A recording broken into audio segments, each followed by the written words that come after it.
नमस्कार, आप देख रहे हैं नेट्रिक न्यूज। मैं हूं आपके साथ हिमांशु सोनी। हमारे संविधान में धोखा देने वालों को भी नहीं बख्शा जाता है, जिसका उदाहरण है धोखाधड़ी करने वालों पर लगने वाली धाराएं और साथ ही धोखे के प्रकार पर अलग अलग सजा का प्रावधान। सबसे पहले जानते हैं कि धोखा करने वालों पर लगने वाली धारा 415 के बारे में। धारा 415 क्या है? जब भी कोई किसी की संपत्ति को हड़पने के लिए किसी को अंधेरे में रखकर किसी तरह का धोखा करता है तो ऐसे मामले धारा 415 के अंतर्गत आते हैं। इसमें गलत पेपर पर साइन कराकर छल किया जाता है।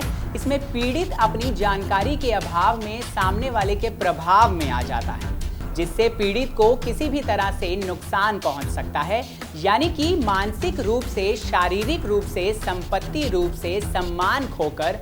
कुल मिलाकर जब कोई व्यक्ति किसी को जानबूझकर झूठ बोलकर धोखे में रखता है, उसे चीटिंग की श्रेणी में रखा जाता है। ऐसे में आरोपी पर धारा 415 लगाई जाती है। धारा 416 क्या है? धारा 416 के तहत वो धोखाधड़ी आता है जब कोई व्यक्ति अपनी असली पहचान छिपाकर किसी दूसरे की पहचान बताकर खुद को दिखाने की कोशिश करता है। ऐसे में किसी और की पहचान को अपनाकर किसी को अंधेरे में रखना धोखा कहलाता है। ऐसा करने वाले की नीयत भले ही अच्छी हो और उसका किसी अन्य की पहचान के साथ रहना भले ही किसी को नुकसान ना पहुंचा रहा हो, लेकिन बावजूद इसके ये धोखाधड़ी की श्रेणी में ही आता है। इस हालात में आरोपी पर धारा 416 लगाई जाती है। धारा 417 क्या है? धारा 417 के तहत धोखा करने वाले आरोपी का आरोप सिद्ध हो जाने पर उस पर मुकदमा चलाया जाता है, जिसके तहत आरोपी को सजा दी जाती है। ऐसे केस में 1 साल से 3 साल तक की सजा का प्रावधान है। इसके अलावा जुर्माना भी लगाया जा सकता है। धारा 418 क्या है? अगर कोई व्यक्ति जानबूझकर किसी को धोखा देता है, जबकि ये बात आरोपी जानता है कि उसके धोखे से पीड़ित व्यक्ति को किसी न किसी रूप में नुकसान हो सकता है, और फिर भी आरोपी उस व्यक्ति को धोखा देता है, चूंकि किसी और की पहचान लेकर रहने की वजह से कोर्ट इस बात को मानकर चलती है कि उससे जिसकी पहचान इस्तेमाल की गई है उसे नुकसान हो सकता था, तो उस पर धारा 418 के तहत केस दर्ज किया जाएगा। ऐसे में भी 1 से 3 साल तक की सजा का प्रावधान है।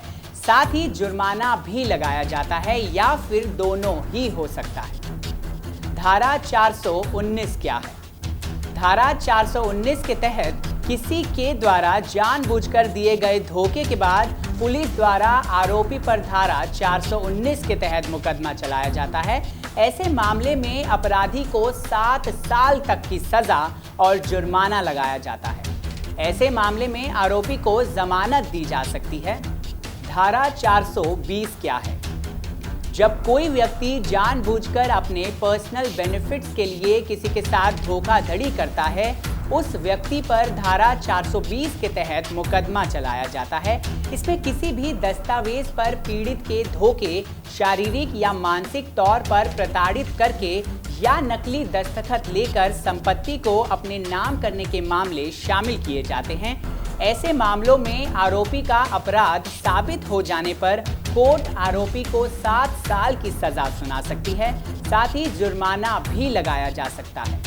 धारा 420 के तहत आने वाले धोखाधड़ी के मामलों में अपराधी को जमानत नहीं दी जा सकती है। हालांकि केस की संगीनता को देखते हुए कई बार अग्रिम जमानत के लिए भी निवेदन दे सकते हैं। तो अब तो आप जान ही गए होंगे कि धोखाधड़ी करने का क्या परिणाम हो सकता है। तो कभी भी धोखा करने से पहले एक बार भारतीय संविधान में धोखाधड़ी पर लगने वाले कानून के बारे में जरूर सोचें और उसके परिणाम के बारे में भी। फिलहाल के लिए इतना ही। देश दुनिया की तमाम बड़ी खबरों के लिए जुड़े रहें नेट्रिक न्यूज से। साथ ही चैनल को सब्सक्राइब करना बिल्कुल ना भूलें। आप देख रहे हैं नेट्रिक न्यूज, साहस सच कहने का।